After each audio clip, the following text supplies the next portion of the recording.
বন্ধুরা, আজকে আমার ডে 1। এরপর আমি তোমাদেরকে একটু একটু করে আমার চিন্তা ভাবনাগুলো শেয়ার করব। আচ্ছা, তোমরাই বলো, যারা গ্রামের ছেলে বা গরিব পরিবারের ছেলে, তাদের জীবনে কি স্বপ্ন নেই? তারা নিজেদের কি বড় ক্রিয়েটার হিসাবে তুলে ধরতে পারে না?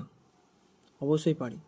তাদের জীবনে অনেক বড় বড় স্বপ্ন থাকে, কিন্তু সেগুলো বাস্তবায়িত করতে পারে না। কেন বলো তো? কারণ তারা সাপোর্ট পায় না। তারা মানুষের জীবনে কোনো ভ্যালু পায় না। আমরা যদি সাপোর্ট না করি, তাহলে তাদের মধ্যে যে প্রতিভাগুলো আছে সেগুলো কিন্তু তারা দেখাতে পারবে না।